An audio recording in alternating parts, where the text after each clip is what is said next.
ನಮಸ್ಕಾರ ರೀ ಎಲ್ಲರಿಗೂ welcome back to Kalavati's kitchen. ಇವತ್ತಿನ ರೆಸಿಪಿ ಶಾವಿಗೆ ಪಾಯಸ.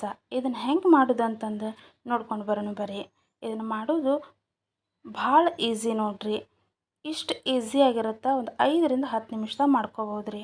ಮೊದಲಿಗೆ ಹಿಂಗೊಂದು ಫ್ರೈಯಿಂಗ್ ಪ್ಯಾನ ಇಲ್ಲ ಕಡೆ ಇಟ್ಕೊಂಡು ಅದಕ್ಕೆ 1 ಸ್ಪೂನ್ ತುಪ್ಪ ಹಾಕ್ಕೊಳ್ರಿ. ಗೋಡಂಬಿ, ಮನುಕ, ನಾವು ಮನುಕ್ ಅಂತೀವಿ ರೀ, ನೀವು ಒಣ ದ್ರಾಕ್ಷಿ ಅಂತೀರಿ ನೋಡ್ರಿ. ಮತ್ತು ಸ್ವಲ್ಪ ಬಾದಾಮಿ ಹಾಕ್ಕೊಂಡು ಹುರ್ಕೊಳಕತ್ತೀವಿ ರೀ. ಇವೆಲ್ಲ ಡ್ರೈ ಫ್ರೂಟ್ಸ್ನು ಹುರಿದು ಒಂದು ಸೈಡಿಗೆ ತೆಗೆದಿಟ್ಕೋಬೇಕು ನೋಡ್ರಿ. ನಿಮಗೆ ಇಷ್ಟ ಆಗುವಂತಹ ಯಾವುದೇ ಡ್ರೈ ಫ್ರೂಟ್ಸನ್ನ ನೀವು ಹಾಕ್ಕೋಬೋದು ರೀ. ಈಗ ನಾವು 1 ಕಪ್ ಶಾವಿಗೆನ ಹಾಕ್ಕೊಂಡಿವಿ ನೋಡ್ರಿ. ಇದನ್ನು ಅಷ್ಟೇ ಇದೇ ಫ್ರೈಯಿಂಗ್ ಪ್ಯಾನಿಗೆ ಹಾಕ್ಕೊಂಡು ಹುರ್ಕೋಬೇಕು ನೋಡ್ರಿ. ಒಂದು 2ರಿಂದ 3 ನಿಮಿಷ ಹುರ್ಕೋಬೇಕು. ನೀವು ಶಾವ್ಗಿನ ಎಣ್ಣೆ ಅಥವಾ ತುಪ್ಪ ಬಳಸಲಾರ್ದನೂ ಹುರ್ಕೋಬೋದು ರೀ, ತೊಂದರೆ ಇಲ್ಲ. ಆದ್ರೆ ಹಿಂಗೆ ಸ್ವಲ್ಪ ತುಪ್ಪ ಅಥವಾ ಎಣ್ಣೆ ಹಾಕ್ಕೊಂಡು ಶಾವ್ಗಿನ ಹುರ್ಕೊಳ್ಳೋದ್ರಿಂದ ಏನಾಗುತ್ತೆ ಅಂತಂದ್ರೆ ಶಾವ್ಗೆ ಪಾಯಸದಾಗ ಅಷ್ಟೇ ರೀ, ಶಾವ್ಗೆ ಅಂಟಂಟಾಗೋದಿಲ್ಲ ರೀ, ಗಂಟಾಗೋದಿಲ್ಲ ರೀ, ಉದುರಾಗೇ ಇರುತ್ತೆ ರೀ. ಹಾಗಾಗಿ 1 ಸ್ಪೂನ್ ತುಪ್ಪ ಹಾಕ್ಕೊಂಡ್ರೆ ಭಾಳ ಚಲೋ ಆಗುತ್ತೆ ನೋಡ್ರಿ. ಇದಾದ ನಂತರ ಹಾಲು ಹಾಕ್ಕೊಳತ್ತೀವಿ ನೋಡ್ರಿ.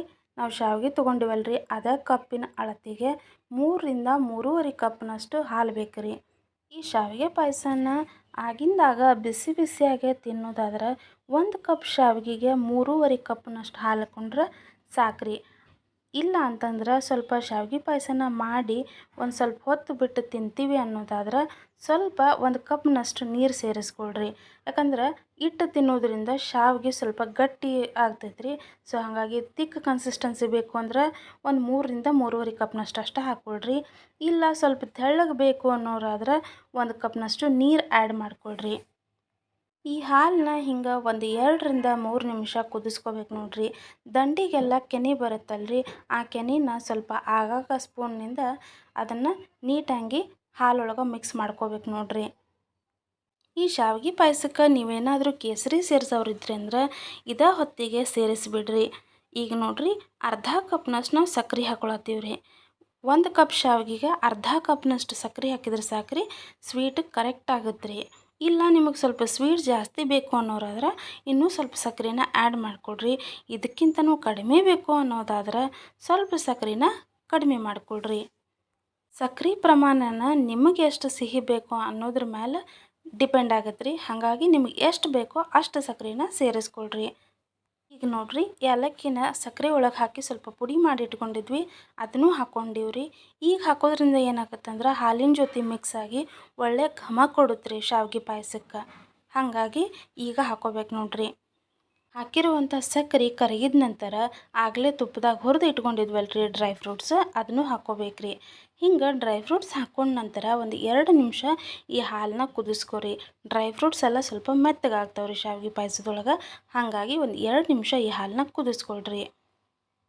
ಇಷ್ಟಾದ ನಂತರ ತುಪ್ಪದಾಗ ಹುರಿದು ಇಟ್ಕೊಂಡಿದ್ವಲ್ರಿ ಶಾವಿಗೆ, ಅದನ್ನು ಈ ಹಾಲಿಗೆ ಸೇರಿಸ್ಕೊಳ್ರಿ. ಈಗ ಹಿಂಗೆ ಶಾವ್ಗಿನ ಆ್ಯಡ್ ಮಾಡ್ಕೊಂಡ್ಮೇಲೆ ಒಂದು 2ರಿಂದ 3 ನಿಮಿಷ ಅಥವಾ 4 ನಿಮಿಷ ಜಾಸ್ತಿ ಆಯ್ತು ನೋಡ್ರಿ. ಇಷ್ಟರೊಳಗೆ ಶಾವಿಗೆ ಪಾಯಸ ರೆಡಿ ಆಗುತ್ತೆ ರೀ. ಇದನ್ನು ಸ್ವಲ್ಪ ಹಿಂಗೆ ಕೈ ಆಡಿಸ್ಕೊಂತ ಇರಬೇಕು ರೀ. ಭಾಳ ಕುದಿಲೂಬಾರ್ದು ಶಾವಿಗೆ, ಹಂಗೆ ಸ್ವಲ್ಪ ಬಿರುಸೂ ಉಳಿಬಾರ್ದು ರೀ. ಹಾಗಾಗಿ ಬೆಂದೈತೋ ಅಂತಂದು ಆಗಾಗ ಸ್ವಲ್ಪ ಚೆಕ್ ಮಾಡ್ಕೊತ ಇರ್ರಿ. ಕೈಲಿ ಹಿಸಕಿ ನೋಡೋದ್ರಿಂದ ಏನಾಗುತ್ತೆ ಅಂತಂದ್ರೆ ಶಾವಿಗೆ ಎಷ್ಟರ ಮಟ್ಟಿಗೆ ಕುದ್ದೈತಿ ಅನ್ನೋದು ಗೊತ್ತಾಗತ್ತೆ ನಿಮ್ಗೆ. ಸ್ವೀಟ್ ಒಳಗೆ ಸ್ವಲ್ಪ ತುಪ್ಪ ಜಾಸ್ತಿ ಇದ್ರೆ ಚಲೋ ಇರುತ್ತೆ ಅನ್ನೋರು ಈ ಟೈಮ್ನಾಗ 1 ಸ್ಪೂನು ತುಪ್ಪನ ಆ್ಯಡ್ ಮಾಡ್ಕೊರಿ. ಯಾರೆಲ್ಲ ಇದು ಫಸ್ಟ್ ಟೈಮ್ ನಮ್ಮ ಯೂಟ್ಯೂಬ್ ಚಾನಲ್ನ ನೋಡತ್ತಿರೋ ಅವರೆಲ್ಲ ನಮ್ಮ ಯೂಟ್ಯೂಬ್ ಚಾನಲ್ನ ಸಬ್ಸ್ಕ್ರೈಬ್ ಮಾಡ್ಕೊಳ್ರಿ, ಸಪೋರ್ಟ್ ಮಾಡಿರಿ. ಹಂಗೆ ನಾವು ಮಾಡಿ ತೋರ್ಸತ್ತಿರೋ ರೆಸಿಪೀಸ್ ನಿಮಗೆ ಇಷ್ಟ ಆಗಿದ್ರೆ ವೀಡಿಯೋಸ್ನ ಲೈಕ್ ಮಾಡಿರಿ, ಶೇರ್ ಮಾಡಿರಿ, ಚಾನಲ್ನ ಸಪೋರ್ಟ್ ಮಾಡಿರಿ. ನಾವು ನಿಮ್ಗೆ ಮಾಡಿ ತೋರ್ಸತ್ತಿರುವಂತಹ ಅಡುಗೆಗಳನ್ನ ಮನ್ಯಾಗ ಒಂದ್ಸಲ ಟ್ರೈ ಮಾಡಿರಿ. ಮಾಡಿದ ಮೇಲೆ ರುಚಿ ಹೆಂಗಿತ್ತು ಅನ್ನೋದನ್ನು ನಮ್ಗೆ ಕಮೆಂಟ್ ಬಾಕ್ಸ್ನಾಗ ಕಮೆಂಟ್ ಮಾಡಿ ತಿಳಿಸ್ರಿ. ಮತ್ತು ನಿಮಗೆ ಯಾವುದಾದ್ರೂ ಹೊಸ ಅಡುಗೆಗಳನ್ನ ನಾವು ಮಾಡಿ ತೋರಿಸ್ಬೇಕು ಅನ್ನೋದಾದರೂ ಅದನ್ನೂ ಕಮೆಂಟ್ ಮಾಡಿ ನಮಗೆ ತಿಳಿಸ್ರಿ. ಈಗ ನೋಡಿರಿ, ಶಾವಿಗೆ ಪಾಯಸ ಕರೆಕ್ಟ್ ಒಂದು ಕನ್ಸಿಸ್ಟೆನ್ಸಿಗೆ ಬಂದೈತಿ.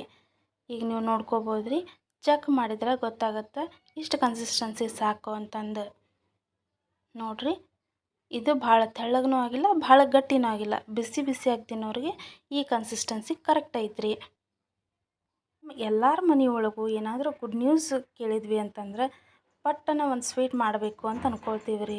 ಹಿಂಗೆ ಅಂದ್ಕೊಂಡಾಗೆಲ್ಲ ಮನ್ಯಾಗ ಶಾವಿಗೆ ಇತ್ತು ಅಂದ್ರೆ ಶಾವಿಗೆ ಪಾಯಸ ಎಷ್ಟು ಭಾಳ ಜಲ್ದಿ ಮಾಡ್ಕೋಬೋದು ರೀ.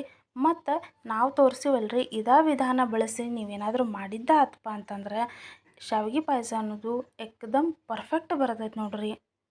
ರುಚಿ ಒಳಗೆ ಯಾವುದೋ ಕಾಂಪ್ರಮೈಸ್ ಇರಂಗಿಲ್ಲ ರೀ, ಅಷ್ಟು ಭಾರಿ ಆಕೈತ್ರಿ. ನೋಡ್ರಿ ನಿಮಗೊಂದು ಸರ್ವಿಂಗ್ ಬೌಲಿಗೆ ನಾವೀಗ ಸರ್ವ್ ಮಾಡಿ ತೋರ್ಸಾತೀವಿ ರೀ. ನೋಡ್ರಿ ಈ ಕನ್ಸಿಸ್ಟೆನ್ಸಿ ಕರೆಕ್ಟ್ ಐತ್ರಿ. ಈಗ ಮಾಡಿರೋ ಪಾಯಸನ ಹಿಂಗೊಂದು ಸರ್ವಿಂಗ್ ಬೌಲಿಗೆ ಹಾಕ್ಕೊಂಡು ನಿಮ್ಮ ಇಷ್ಟದ ಯಾವುದೇ ಡ್ರೈ ಫ್ರೂಟ್ಸ್ನ ನೀವು ಮ್ಯಾಲೆ ಒಂಚೂರು ಹಾಕ್ಕೊಂಡು ಅದಕ್ಕೆ 1 ಟೇಬಲ್ ಸ್ಪೂನ್ ತುಪ್ಪ ಹಾಕ್ಕೊಂಡ್ರಿಪ್ಪ ಅಂತಂದ್ರೆ ಶಾವ್ಗೆ ಪಾಯಸ ಏಕ್ದಮ್ ಜಬರ್ದಸ್ತ್ ರೆಡಿ ಆಕೈತೆ ನೋಡ್ರಿ. ಈ ಒಂದು ಶಾವಿಗೆ ಪಾಯಸ ಮಾಡೋಕೆ ಒಂದು 5ರಿಂದ 10 ನಿಮಿಷ ಆದ್ರೆ ಸಾಕ್ರಿ, ಶಾವಿಗೆ ಪಾಯಸ ರೆಡಿ ಆಗತ್ತೆ ನೋಡ್ರಿ. ನೀವೇನಾದರೂ ನಾವು ತೋರಿಸಿದ ವಿಧಾನನ ಫಾಲೋ ಮಾಡಿ ಈ ರೆಸಿಪಿನ ಮಾಡಿದ್ದ ಆತಂದ್ರೆ ಎಲ್ಲರೂ ನಿಮ್ಮನ್ನು ಹೆಂಗೆ ಮಾಡಿರಿ ಅಂತ ಕೇಳೋದು ಮಾತ್ರ ಪಕ್ಕಾ ನೋಡ್ರಿ.